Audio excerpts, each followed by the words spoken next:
Chishti TV online সুন্নিয়াত প্রচারে আমরা। সর্বপ্রথম মহান আল্লাহ সুবহানাহু ওয়া তাআলার দরবারে অসংখ্য অগণিত শুকরিয়া, যেই আল্লাহ দয়া করে মায়া করে মহব্বত করে আজকের এই ৪২তম বছরের সমাপনী দিবসে আজিমুশান ঐতিহাসিক সুন্নি সম্মেলনে আসার বসার কিছু বলার শ্রবণ করার তৌফিকটুকুন দান করেছেন। জবান খুলে উচ্চ আওয়াজে সকলে একবার বলি আলহামদুলিল্লাহ। সাথে সাথে লক্ষ কোটি দুরুদ ও সালাম জানাই আল্লাহর সৃষ্টি জগতের যিনি প্রথম এবং প্রধান আকর্ষণ, সমস্ত নবী রাসূলদের মাথার মুকুট, শামসুল হিদায়াত, আফতাব নবুয়ত, শাহেন শাহে রিসালাত, আপনার নবী আমার নবী, तमाम বিশ্ব জগতের নবী, ইমামুল আম্বিয়া ওয়াল মুরসালিন, আশরাফুল আম্বিয়া ওয়াল মুরসালিন, শামসুদ দুহা, বদরুদ দুজা, নূরুল হুদা, নূরুন আলা নূর, সাইয়্যিদনা শফিয়না হাবিবানা ও মাওলানা মুহাম্মদ সাল্লাল্লাহু তাআলা আলাইহি ওয়াসাল্লামের কদমে দুরুদ ও সালাম যেন আল্লাহ কবুল আর মঞ্জুর করে, বলি আমিন। আর একটু জোরে বলি আমিন। প্রিয় উপস্থিতি, সময়ের দিকে লক্ষ্য করে পার্শ্ব আলাপ না করে সরাসরি বিষয়ের দিকে দৃষ্টি দিয়ে দু চারটি কথা বলবো, আল্লাহ যেন বলার তৌফিক দান করে, বলি আমিন। অত্যন্ত গুরুত্বপূর্ণ এবং বরকতময় একটি বিষয় এন্তেজামিয়া কমিটি আমার জন্য নির্ধারণ করেছেন। পিরানি পীর দস্তগীর মাহবুব সুবহানী হুজুর আব্দুল কাদের জিলানী রাদিয়াল্লাহু তাআলা এর জীবনী থেকে আলোচনা করা, যার জীবনীর উপরে অসংখ্য অগণিত পিএইচডি, এমফিল, ডক্টরেট করেছে, যার জীবনী পাণ্ডুলিপি একসাথে করলে বিশাল ভলিউম হবে। হুজুর গাউসে পাক ওনার সম্মান আলোচনা করার মতো যোগ্যতা, কোয়ালিটি, কোয়ান্টিটি, এলএম বলতে গেলে 0%ও আমার নাই। তবে আকামের আলেমরা যা কিছু আমাদেরকে শুনিয়েছেন, তাদের লিখিত কিতাব পুস্তিকা থেকে ক্ষুদ্র জ্ঞানে যতটুকু পড়েছি চেষ্টা করব কিছু কথা বলতে, আল্লাহ যেন বলার তৌফিক দান করে। আর একটু জোরে বলি আমিন। আমি কোরআনুল কারীমের 25 নম্বর পারা সূরা যুখরুফের 67 নম্বর আয়াতটুকুন তেলাওয়াত করেছি। আল্লাহ বলেন, আল আখিল্লাউ ইয়াউমাইদিন বা'দুহুম লিবা'দিন আদুউন ইল্লাল মুত্তাকিন। সেই দিন আপন ভাই ভাইয়ের পর হয়ে যাবে, আপন বলতে কাউকে খুঁজে পাওয়া যাবে না, ইল্লাল মুত্তাকিন, একমাত্র মুত্তাকি যারা, পরহেজগার যারা, আল্লাহওয়ালা যারা, তারাই তোমার আমার আপন হবে। বড় করে বলি সুবহানাল্লাহ। আল্লাহর ওলি যারা, তাদের ব্যাপারে আল্লাহ পাক কোরআনুল কারীমের 11 নম্বর পারা হিফজুল কোরআনের 15 নম্বর পৃষ্ঠা সূরা ইউনূস শরীফের 62 নম্বর আয়াতে ডিক্লার দিচ্ছেন, আলা ইন্না আউলিয়া আল্লাহি লা খাউফুন আলাইহিম ওয়ালা হুম ইয়াহজানুন। সুবহানাল্লাহ। আল্লাহ বলেন, নিশ্চয় আমার ওলি যারা, খবরদার সাবধান, ইন্না আউলিয়া আল্লাহ, নিশ্চয় যারা আমার ওলি, আমার বন্ধু, লা খাউফুন আলাইহিম, তাদের কোনো ভয় নাই, ওয়ালা হুম ইয়াহজানুন, তাদের কোনো চিন্তা নাই। মুফাসসিরিন কিরাম ব্যাখ্যা দিচ্ছেন, লা খাউফুন আলাইহিম ফিদ দুনিয়া, দুনিয়াতে তাদের কোনো ভয় নাই, ওয়ালা হুম ইয়াহজানুনা ফিল আখিরাহ, আখিরাতে তাদের কোনো চিন্তা নাই। তারা কারা? আল্লাহর ওলি যারা। বড় করে বলি সুবহানাল্লাহ। হাদিস শরীফের মধ্যে আল্লাহর রাসূল ইরশাদ করেন, ইন্না মিন ইবাদিল্লাহি লাউনাসান মা হুম বিআম্বিয়া ওয়ালা শুহাদা ইয়াকবিতুহুমুল আম্বিয়া ওয়াশ শুহাদা ইয়াওমাল কিয়ামাতি বিমাকানিহিম মিনাল্লাহি তাআলা। ক্বালু ইয়া রাসূলাল্লাহ তুখবিরুনা মান হুম? ক্বালা হুম কওমুন তাহাব্বু বিরূহিল্লাহি আলা গায়রি আরহামিন ওয়ালা আমওয়ালিন ইয়াতাআতাউনাহা ফাওয়াল্লাহ ইন্না ফুজুহাহুম লানুরুন ওয়া ইন্নাহুম আলা নূরিন লা ইয়াখাফুনা ইযা খাফান নাস ولا يحزنون إذا خزن الناس وقرأ هذه الآية ألا إن أولياء الله لا خوف عليهم ولا هم يحزنون চিৎকার করে বলি সুবহানাল্লাহ আর একটু জোরে বলি সুবহানাল্লাহ আমার নবী ডাকটা করে আমার উম্মতেরা শুনো হাসরের ময়দান যখন কায়েম হয়ে যাবে আমার উম্মতের মধ্যে এমন কিছু উম্মত থাকবে আল্লাহর বান্দাদের মধ্যে এমন কিছু বান্দা থাকবে যাদেরকে আমার আল্লাহ আজিমুশান সিংহাসনের মধ্যে বসাবেন অথচ তারা নবীও না তারা শহীদও না নবী যারা শহীদ যারা তাদেরকে দেখে তারা আশ্চর্য হয়ে যাবে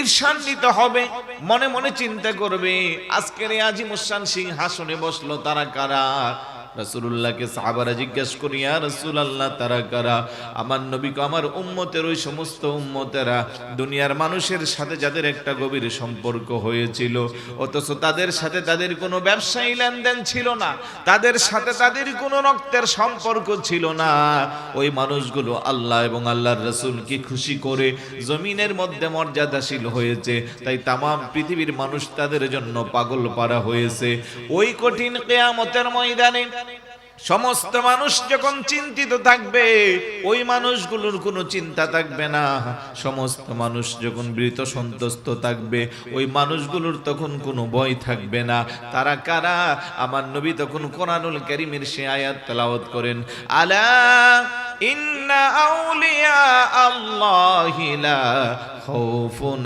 আলাইহিম ওয়ালা হুম ইয়াহজানুন বড় করে বলি সুবহানাল্লাহ এটা হলো সমস্ত ওলি আল্লাহ যারা তাদের ব্যাপারে আল্লাহর ঘোষণা আর হুজুর গাউসে পাক আব্দুল কাদের জিলানী সমস্ত ওলিদের ওলি যে যেই পীরের কাছে আমরা মুরিদ হই না কেন যে যেই তরিকায় অনুসরণ করি না কেন কেউ কাদিরিয়া কেউ চিশতিয়া কেউ নকশবন্দিয়া কেউ মুজাদ্দিদিয়া কেউ সারওয়ার দিয়া যতগুলো তরিকতের শাখা প্রশাখা আছে এবং যে যেই পীরকে মহাব্বত করি ভালোবাসি বরহক সিলসিলার হক্কানি রব্বানি যেই ওলি আল্লাহকে আমরা মানি না কেন প্রত্যেক ওলিরা কিন্তু হুজুর গাউসে পাককে অবশ্যই মানে যদি হুজুর গাউসে পাককে কেউ অ্যাভয়েড করে যদি বলে যে আমি বড় পীর সাহেবকে মানি না তাহলে তার বেলায়েতের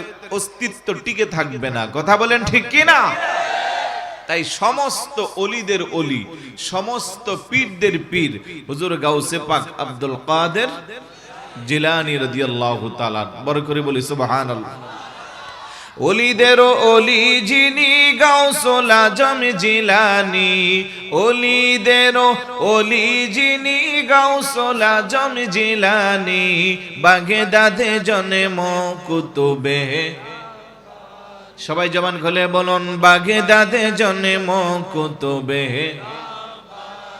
বংশ তোমার হাসানে হুসাইনি তুমি হইলা হযরত আলী মা ফাতেমার নয়নের মনি সুবহানাল্লাহ বলবেন না বলেন বংশ তোমার হাসানে হুসাইনি তুমি হইলা হযরত আলী মা ফাতেমার নয়নের মনি একটু দিদার দেখাও তোমারে ওহে গাউসে সামদানি একটু দিদার দেখাও তোমারে ওহে গাউসে সামদানি বাগদাদে জন্ম কুতুবে নি বলেনি বাগদাদে জন্ম কুতুবে ওলিদের ওলি যিনি গাউসুল আজম জিলানী ওলিদের ওলি যিনি গাউসুল আজম জিলানী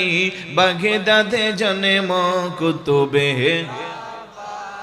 এই তরিকা বর্তি গহলে আহলে বায়াতে হবে সেজনে কিতাবে বলে সুবহানাল্লাহ বলবেন না বলেন এই তরিকাই বর্তি গহনে আহলে বায়াতে হবে সেজনে নবীজি বলে প্রমাণ আছে কিতাবেতে ভাই বোনেরা শুনছনি বাগদাদে জন্ম কুতুবে নি বলেন বাগদাদে জন্ম কুতুবে অলিদের অলি যিনি গাউসুল আজম জিলানী অলিদের অলি যিনি গাউসুল আজম জিলানী বাগদাদে জন্ম কুতুবে নি বলেন বাগদাদে জন্ম কুতুবে।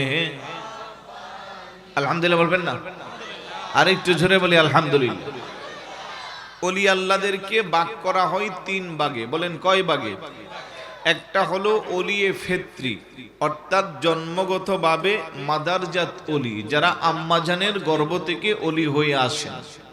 দুই নম্বরে হলো অলিয়ে ওয়াহবি, অলিয়ে বলেন না ওহাবি, ওহাবি না, অলিয়ে ওয়াহবি, অর্থাৎ কোন আল্লাহর অলি চাইলে একজন সাধারণ মানুষকে নেক নজর দিয়ে তাহাজ্জুদ দিয়ে মুহূর্তের মধ্যে তাকে অলি আল্লাহ বানাইতে পারে। বড় করে বলি সুবহানাল্লাহ। তিন নম্বরে হলো অলিয়ে কাসাবি, যারা কষ্ট করে রিয়াজত করে সাধনা করে অলি হয়। তাহলে ক্লাসের দিক দিয়ে অলি কয় প্রকার? তিন প্রকার। কিন্তু হুজুর বড় পীর আব্দুল কাদের জিলানী রাদিয়াল্লাহু তাআলা আনহু ছিলেন মাদারজাত অলি, যিনি আম্মাজানের গর্ভ থেকে অলি হয়ে আসছেন।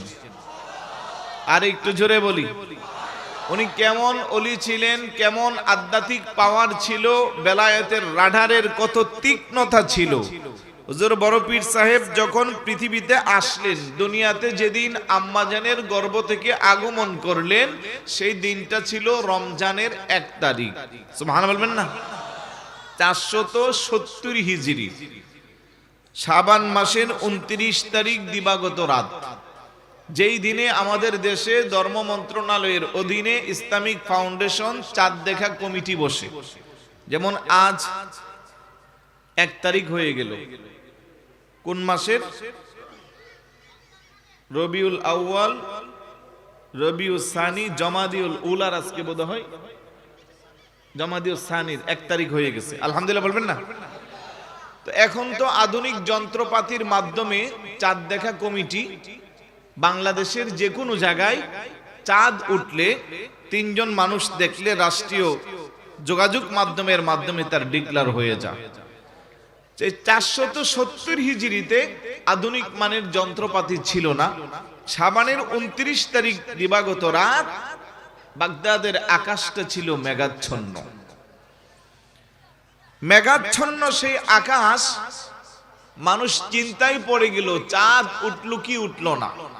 কারণ আরবি চন্দ্র মাসের গণনা শুরু হয় মাগরিবের পর থেকে চাঁদ ওঠার মাধ্যমে। ইংরেজির শুরু হয় রাত 12টার পরে, বাংলাও আমরা দিন থেকে শুরু করি। এখন মাগরিবের পর থেকে ওনারা আকাশের দিকে তাকিয়ে দেখলো চাঁদের কোনো খোঁজ খবর নাই। এখন চিন্তায় পড়ে গেল আগামীকালকে রমজানের 1 তারিখ হইল কি হইল না, রোজা রাখবে কি রাখবে না।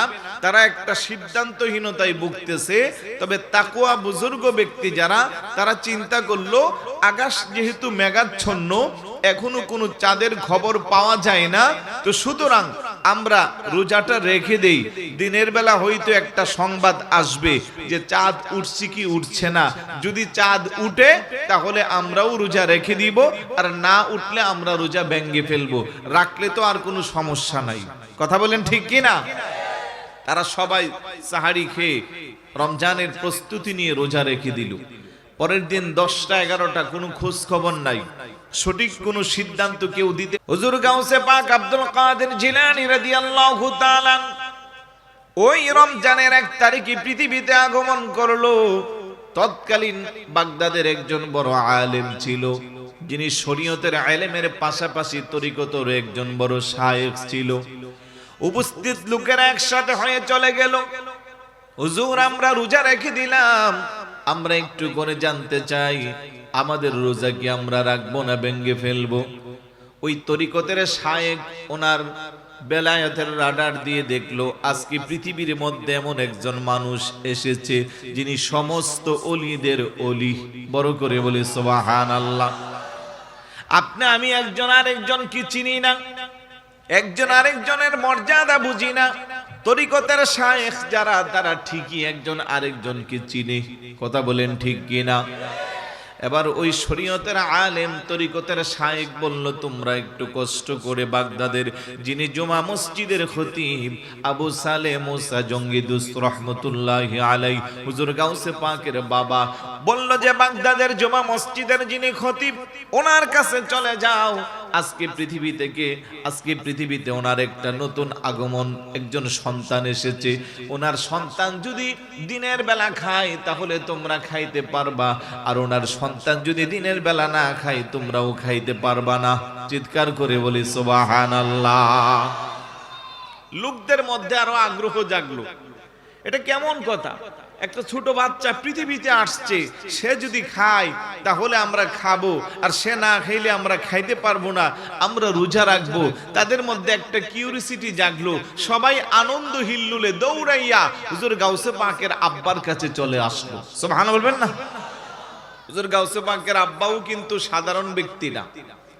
আবু সালে মুসা জঙ্গি দুস্ত রহমতুল্লাহি আলাই, আমি বিস্তারিত কথা তো আর বলার টাইম পেইব না। ওনার ব্যাপারে আপনারা জানেন, মুরব্বীদের কাছ থেকে শুনেছেন যে যিনি একটা ফল খেয়ে তার ক্ষমা নেওয়ার জন্য 12 বছর এক বাড়িতে কাজ করেছে। কত বড় তাকুয়া, কত বড় পরহেজগার, কত বড় আল্লাহওয়ালা ব্যক্তি ছিল। ওই সাধারণ ব্যক্তি না, যার ঘরে হুজুর গাউসে পাক এসেছেন। তো সবাই দৌড়াইয়া চলে গেল হুজুরের আব্বাজানের কাছে। জিয়া জিজ্ঞাসা করে, হুজুর শুনেছি আপনারা নাকি একজন নবজাতক সন্তান পৃথিবী থেকে আল্লাহর কাছ থেকে পৃথিবীতে এসেছে, আপনার কুলকে আলোকিত করেছে। হুজুরের আব্বা বললেন হ্যাঁ। বলে আমরা একটু জানতে চাই উনি কি দিনের বেলা কিছু খাইলো কি খাইলো না? হুজুরের আব্বা বলল সেই খবর তো আমি জানি না, ভিতর থেকে ওনার আম্মাজানের কাছ থেকে জানতে হবে। বড় করে বলি সুবহানাল্লাহ। বলে হুজুর একটু তাড়াতাড়ি যান, আমাদের জানার বড় আগ্রহ জাগছে। দৌড়াইয়া ভিতরে গেল, হুজুরের আম্মাকে জিজ্ঞেস করলো আমাদের আগন্তুক সন্তান দিনের বেলা কি কিছু খাইলো? হুজুরের মা জবাব দিল ব্যাপারটা বুঝলাম না, ভোর রাতে সাহারির সময় একটু কান্নাকাটি করছিল, তখন আমি একটু দুধ পান করালাম। তারপরে সকাল থেকে দিনের অর্ধেক চলে যাচ্ছে, শত চেষ্টা করেও আর ওনার মুখের মধ্যে আমার দুধ দিতে পারলাম না। একটু কান্নাকাটিও করে না, বরং দুধ দিলে আরো মুখটা সরাই আনে। উনি কিছুই খাচ্ছে না। বড় করে বলি সুবহানাল্লাহ। হুজুরের আব্বা এসে বলল আমার সন্তান কিছুই খাচ্ছে না, দিনের বেলা কান্নাকাটিও করে না। লোকেরা বলল আমাদের বুঝার আর বাকি নাই। তাহলে উনি দুনিয়াতে যেদিন আসছে সেই দিনের রোজা রাখছে। বড় করে বলি সুবহানাল্লাহ। কেমন বড় আল্লাহর ওলি ছিলেন, কত বড় মাদারজাত ওলি, আম্মা জানের গর্ভ থেকে ওলি হয়ে এসেছেন। আকাশের চাঁদকে দেখার জন্য কমিটি বসে, সেই চাঁদের সন্ধান পাই না। দূরবীন বিভিন্ন বাহন ব্যবহার করে তাও চাঁদের সন্ধান পাই না। আর আম্মা জানের গর্ভ থেকে যিনি মাত্র দুনিয়াতে আসছেন, উনি এসে চাঁদের খবর পেয়েছেন। এই জন্য উনি প্রথম দিন এসে রোজা রাখছেন। বড় করে বলি সুবহানাল্লাহ। আমাদের সুন্নি জামাতের একজন বড় আকাবের আলেম ছিলেন অধ্যক্ষ আল্লামা এম.এ. জলিল রহমতুল্লাহি আলাইহি, যিনি কোনো এক সময় আমাদের জামিয়া আহমদিয়া সুন্নি আলিয়ার প্রিন্সিপাল ছিলেন এবং দীর্ঘদিন ঢাকা কাদিরিয়া তৈয়বিয়া কামিল মাদ্রাসার প্রিন্সিপাল ছিলেন। এবং সেই আকাবের আলেমদের মধ্যে একমাত্র ব্যক্তি যিনি সেই সময়ে বিসিএস ক্যাডার ছিলেন, ইসলামিক ফাউন্ডেশনের গভর্নরও ছিলেন, যার হাতের স্পর্শ আমার মাথায় আছে। আলহামদুলিল্লাহ বলবেন না? তো উনি খুব বেশি বড় পীর সাহেব হুজুরের ভক্ত ছিলেন। হুজুরের লিখিত কেরামতে গাউসুল আজম হয়তো অনেক আলেমদের কাছে থাকতে পারে।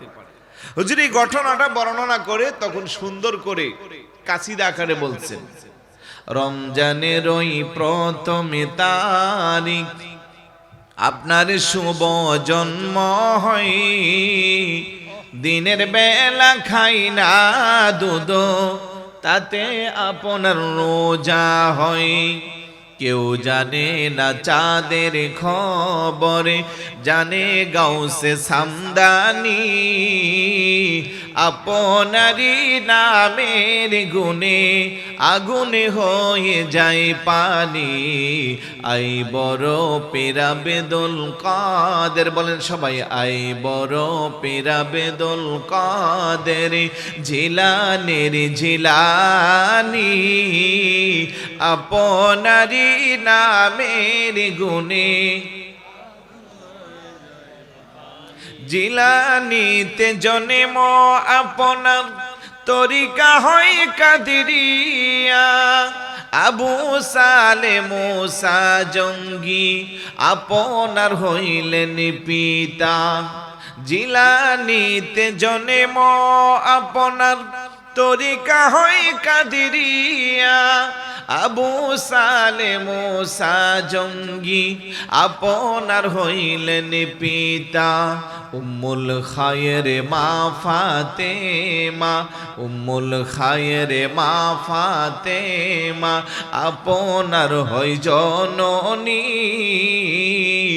আপনারি নামের গুণে আগুনে হয়ে আই বড় পীরা বেদুল কাদের জিলানের জিলানি আই বড় পীরা বেদুল কাদের জিলানের জিলানি আপনারি নামের গুণে আগুনে হয়ে যায় পানি আলহামদুলিল্লাহ বলবেন না এত বেশি বেলায়েতের রাডার হুজুর বড় পীর সাহেব হুজুরের ছিলেন আম্মা জানের গর্ভ থেকে যিনি ওলি হয়ে এসেছেন দুনিয়াতে আসার প্রথম দিনেই শরীয়তের উপরে আমল দিয়েছেন রমজানের রোজা রেখে দিয়েছেন বড় করে বলি সুবহানাল্লাহ আমরা যারা বড় পীর সাহেব হুজুরকে মহব্বত করি ভালোবাসি কাদেরিয়া তরিকাকে আমরা যারা বুকে লালন করি আমাদের রমজানের রোজা রাখা দরকার আসেনি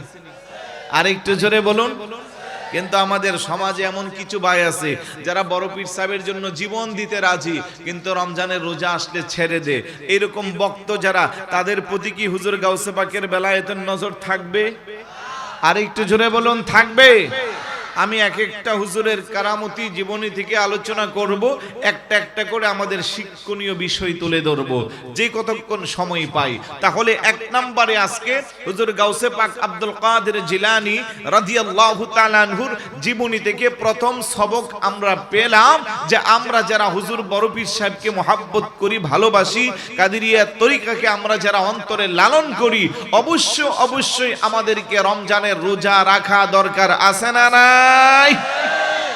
কোন অবস্থাতেই যেন রমজানের রোজা ছুটে না যায় কারণ রমজান আসলে অনেক হেলথি মানুষ স্বাস্থ্যবান মানুষ অসুস্থ হয়ে যায় হুজুরদের কাছে শুধু ফতুয়া খুঁজে হুজুর আমার অবস্থা বেশি খারাপ ফতুয়া দেন কেমনে বাঁচা যায় আছে না নাই আর কিছু কিছু আছে খুব ওভার স্মার্ট সাহারির সময় পরিবারের সবার সাথে সাহারি খাই ইফতারের সময় ইফতার করি দিনের বেলা আস্তে করে ওইদিকে গোনাগরির দিকে চলে যায় কারণ কিছু হোটেল আছে পর্দা দেওয়া চতুর্দিকে বাহিরে লেখা হিন্দু ভাইদের জন্য খোলা ভিতরে প্রবেশ করলে টর্চ লাইট মারলে কোনো হিন্দু ভাই পাওয়া যায় না সব মুসলমান ভাই কথা বলেন ঠিক কি না আপনি স্ত্রীকে ফাঁকি দিলেন সমাজের মানুষকে ফাঁকি দিলেন সন্তানকে ফাঁকি দিলেন কিন্তু আপনার অন্তরের খবর পৃথিবীর কেউ জানে না আপনার এই লুকায়িত খবর পৃথিবীর কেউ জানে না আপনজন কেউ জানে না একজন জানেন উনি কে আরেকটু জোরে বলুন কে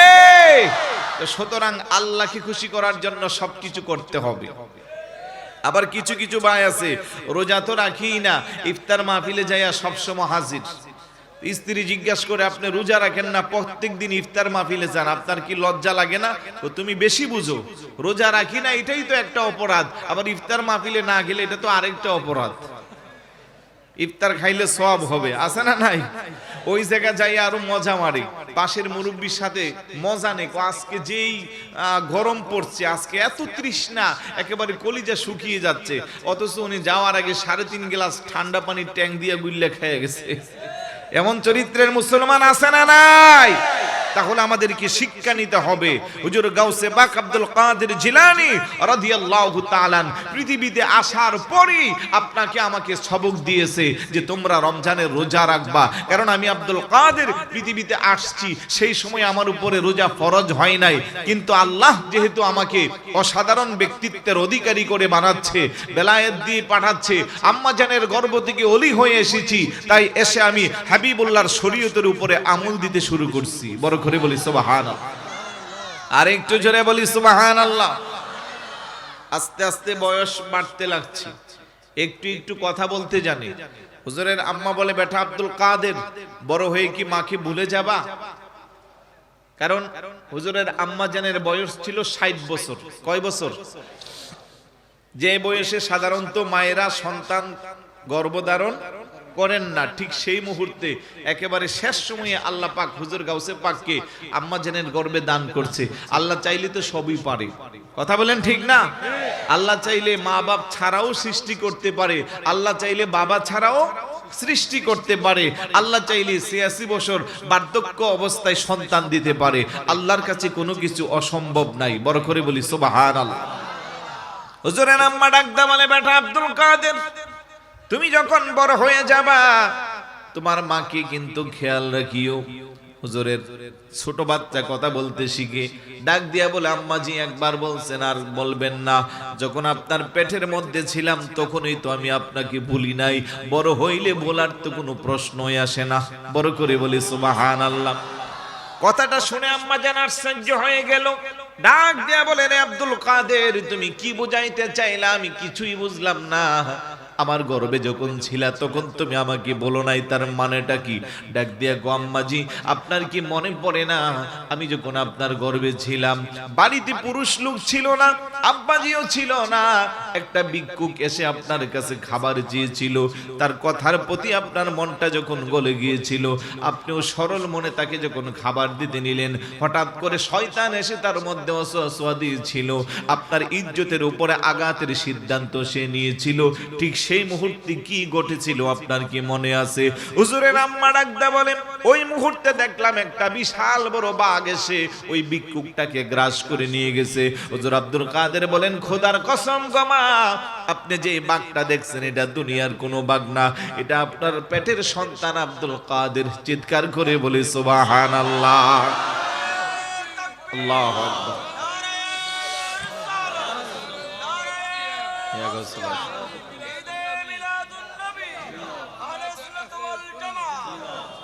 ডাক দিয়া বলে, মা, আপনার আব্দুল কাদের আপনার পেটে থাকতে গর্ভ থাকতে আপনাকে বলে নাই, বড় হইলে তো বলার কোনো প্রশ্নই আসে না। কথা বলেন ঠিক কি না? আজকে আমরা যারা চুনতি বাজার আল্লামা গাজী শেরে বাংলা রহমতুল্লাহি আলাইহির স্মৃতি সংসদের 42তম আজিমুশান সুন্নি সম্মেলনের দ্বিতীয় দিনের মাহফিলে হাজির হইলাম। হুজুর গাউসে পাককে যদি মোহাব্বত করি, ভালোবাসি, আমরা আমাদের আব্বা আম্মার সেবা যত্ন করা দরকার আছে না নাই? আর একটু জোরে বলুন, আছে না নাই? দুঃখজনক হলেও সত্য, আজকের বৃদ্ধ বাবা, আজকের বৃদ্ধা মা একান্ত নির্জনে যখন আমাদেরকে পায়, অনেক বাবার চোখ দিয়া পানি বেয়ে গাল দিয়া পানি পড়ে, একটু একটু করে কানে কানে কই, হুজুর মাঝে মধ্যে আলোচনার মধ্যে একটু আব্বা আম্মার হকের আলোচনা করিয়েন, ওয়াজ করেন। সারা রাত জেগে জেগে বাংলাদেশের বিভিন্ন প্রান্তে যান, 5-10 মিনিট যদি মা বাবার হকের কথা বলতেন, ওই লোকগুলোর কথা শুনলে মনে হয় আমার বৃদ্ধা বাবা, আমার বৃদ্ধা মা, আমার বৃদ্ধ বাবা শান্তিতে নাই। আমরা যারা সন্তান আছি, মাকে আর বাবাকে একটু শান্তিতে রাখতে পারি না। কথা বলেন ঠিক কি না? এরা আমার চন্তি বাজার এলাকার বাইরা, এখনো যদি খবর নেই, এই এলাকার বহু বাবার অভিযোগ আসবে যে অনেক কষ্ট করে আমি সন্তানকে লালন পালন করে কুলে পিঠে করাইয়া মানুষ করলাম, আমার সন্তান আজকে শিক্ষা দীক্ষা অর্জন করে শহরে বসবাস করে, আমার সন্তান বড় ব্যবসা করে, আমার সন্তান বড় ভালো চাকরি করে, ভালো মান্টের অ্যামাউন্ট পাই, ভালো টাকার বেতন পাই, শহরে নামি দামি ফ্ল্যাট বাড়িতে স্ত্রী সন্তান নিয়ে থাকে, কিন্তু আমার মা, তার মাটা অসুস্থ হয়ে, আমি বাবা অসুস্থ হয়ে চুনতি বাজার এলাকায় বাঙ্গাগরের মধ্যে ঘুমাই, কনকনে শীতের মধ্যে ভালো কাপড় পাই না, ভালো একটা মানের কম্বল নাই, লেপ নাই, তুষুক নাই, ছেঁড়া কাপড় নিয়ে আমরা বসবাস করি। সন্তানকে শতবার ফোন দিলে পাওয়া যায় না, শুধু ব্যস্ততা দেখা। এমন সন্তান আমাদের এলাকা আছে না নাই? আর একটু জোরে বলুন। আমি বলবো রে যুবক ভাই, আব্বা আম্মা যাদের বেঁচে আছে, আজকের মাহফিল থেকে একটা সিদ্ধান্ত নিতে হবে। এই দুইটা মানুষকে পৃথিবীর শ্রেষ্ঠ নিয়ামত মনে করে যত বেশি তাদের পিছনে ইনভেস্ট করা যাবে, যত বেশি তাদের ইবাদত, যত বেশি তাদের সেবা যত্নের মাধ্যমে আল্লাহকে খুশি করা যাবে, ততই তোমার আমার মর্যাদা বেড়ে যাইবে। তুমি যদি জিরো থেকে হিরো হইতে চাও, দূরে যাওয়া দরকার নাই। আমি প্রায় বক্তব্য বলি, আটলান্টিক মহাসাগরের গভীর তলয় যাইয়া তোমার দর ভান্ডার খুঁজতে হবে না, বিশাল বড় পাহাড় খোদাই করে তার গভীরও যেতে হবে না।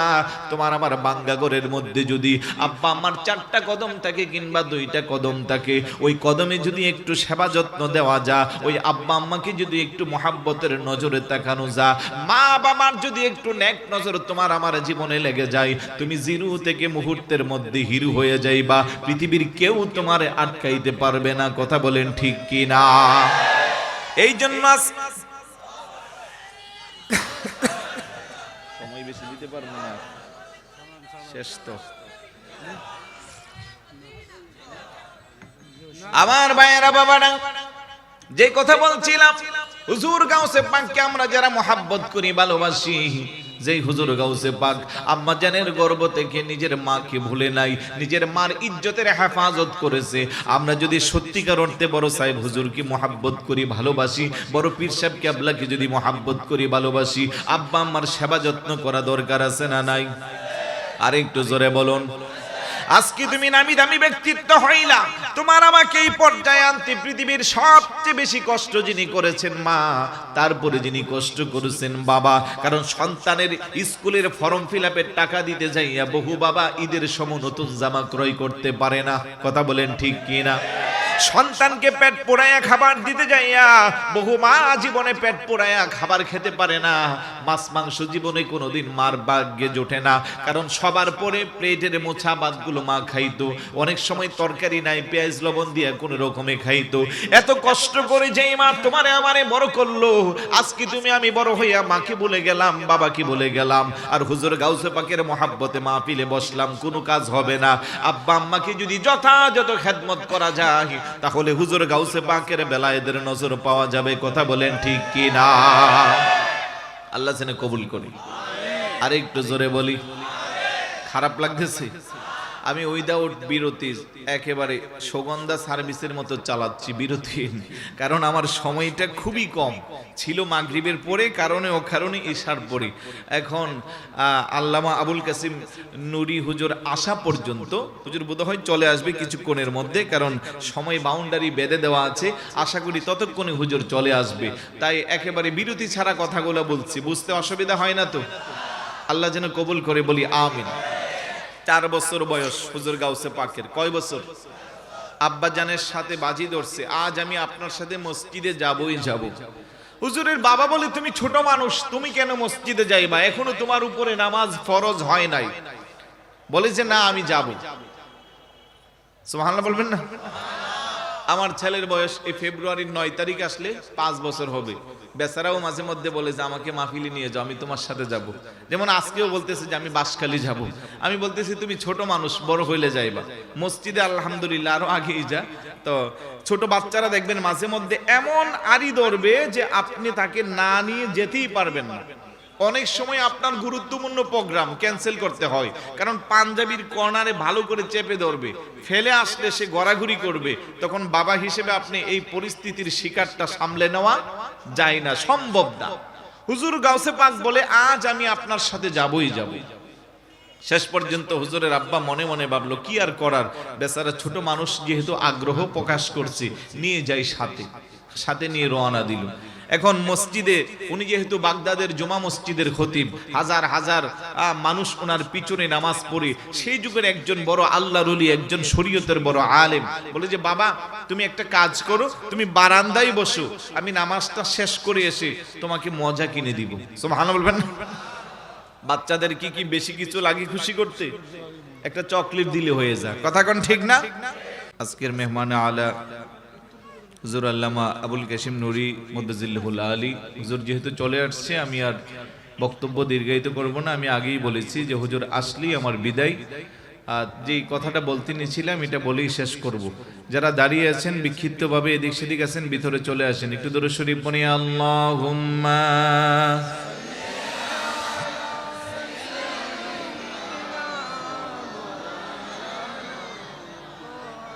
وعلى آل سيدنا এ দুনিয়া পরে রবে, আমরা একদিন থাকব না, সবাই মোদের ভুলে যাবে, নবীজি আপনি ভুলবেন না। আল্লাহুম্মা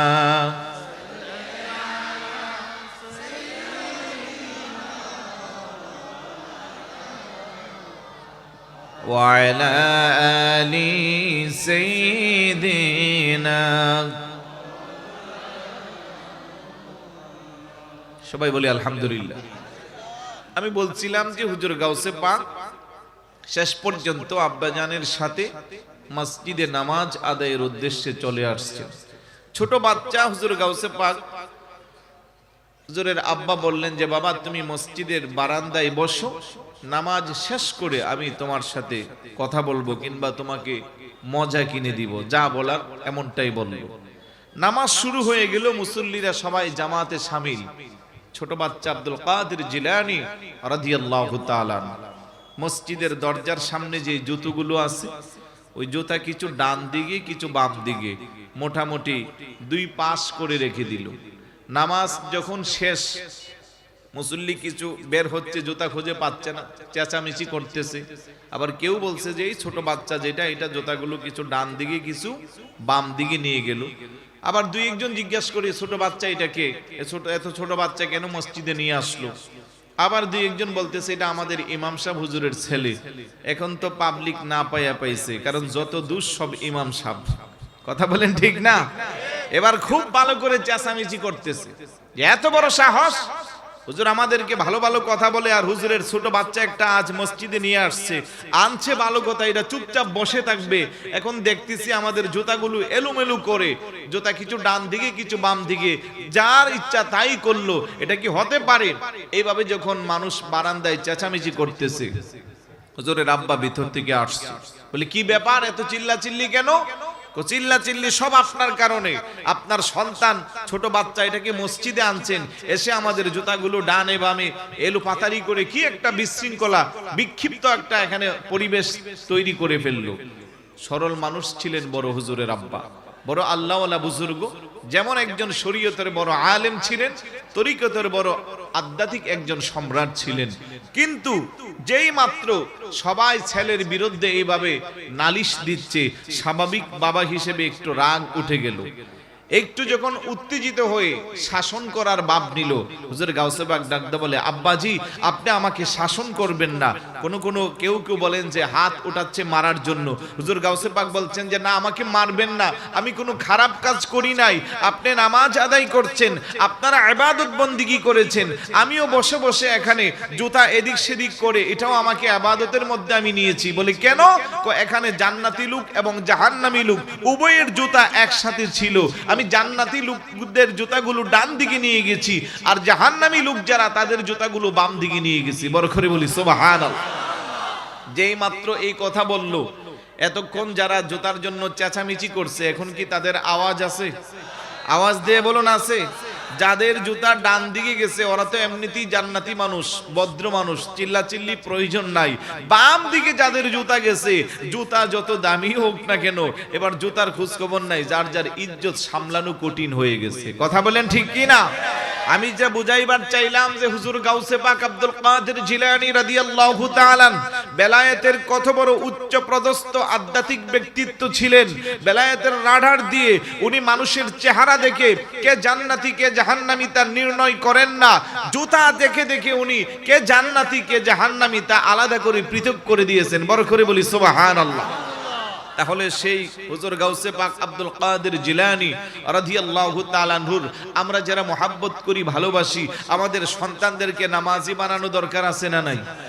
আর একটু জোরে বলুন, আছে না নাই? তাহলে আমাদের সন্তানদেরকেও আমরা নামাজের তালিম দিতে হবে।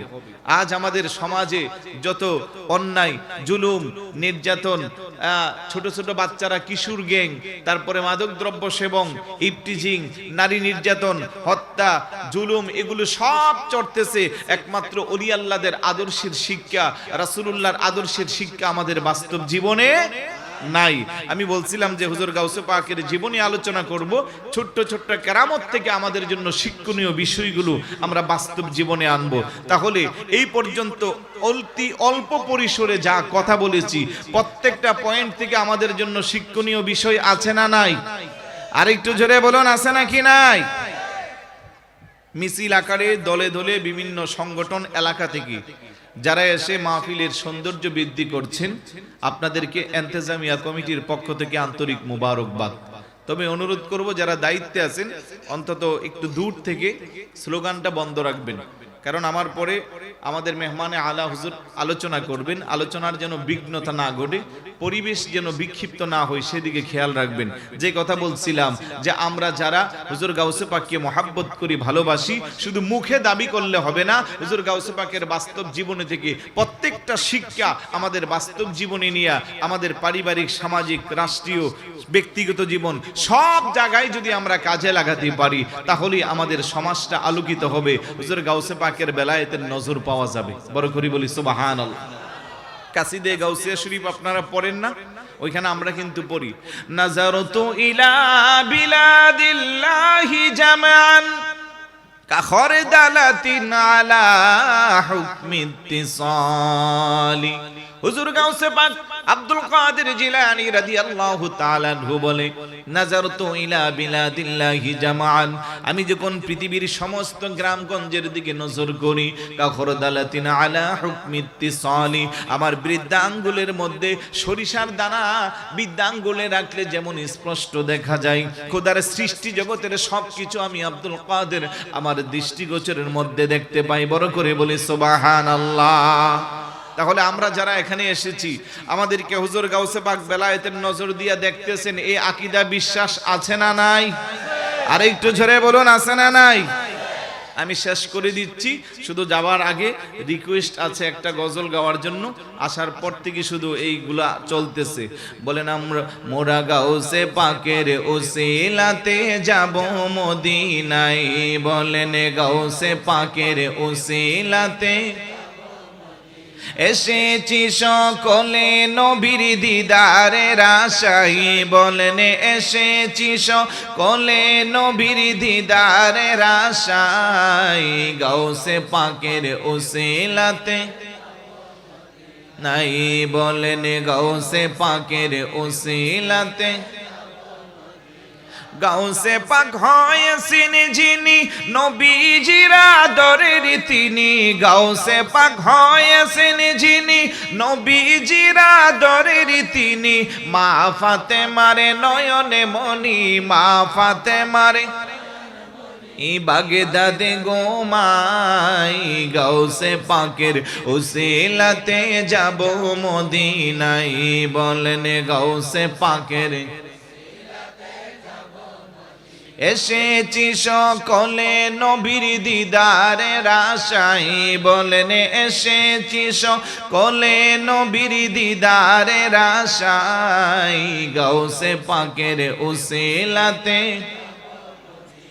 গাউসে পাকের ভক্ত যারা নবীজির আদরের তারা, গাউসে পাকের ভক্ত যারা নবীজির আদরের তারা, নবীজির উসিলাতে, নবীজির উসিলাতে ওলি হওয়া যায়, গাউসে পাকের উসিলাতে যাব মদিনায়, বলেন গাউসে পাকের উসিলাতে এসেছি সকলে নবীর দিদারের আশায়, বলেন এসেছি সকলে নবীর দিদারের আশায়, গাউসে পাকের উসিলাতে যাব মদিনায়, বলেন গাউসে পাকের উসিলাতে। আল্লাহ যেন সবাইকে মদিনা জিয়ারত নসিব করে, বলি আমিন। হজ্জে বাইতুল্লাহ যেন নসিব করে, বলি আমিন। আমি আর সামনে বললাম না, হুজুরকে বসিয়ে রেখে কথা বলা এটা দেখতেও সুন্দর মানায় না। সবার প্রতি আন্তরিক মোবারকবাদ যারা কষ্ট করে এসেছেন, বিশেষ করে ইন্তেজামিয়া কমিটি, চুনতি বাজার আল্লামা গাজী শেরে বাংলা রহমতুল্লাহ আলাই স্মৃতি সংসদ, আজকে 42তম বারের মতো আজিমুসান এই সুন্নি কনফারেন্স যারা উপহার দিয়েছেন, তার পিছনে যাদের বুদ্ধি, শ্রম, টাকা পয়সা, সর্বস্তরের খেদমত রয়েছেন, আল্লাহ যেন আমাদের সকলকে কবুল করে, বলি আমিন। আমার কথায় যদি কারো মনে কষ্ট নিয়ে থাকেন, ক্ষমা সুন্দর দৃষ্টিতে দেখবেন। যা কিছু আলোচনা করেছি ভুল ত্রুটি ক্ষমা করে আমাকে সহ আমাদের সকলকে যেন আল্লাহ পাক আমলে দেওয়ার তৌফিক দান করে। আসসালামু আলাইকুম ওয়া রাহমাতুল্লাহি ওয়া বারাকাতুহু।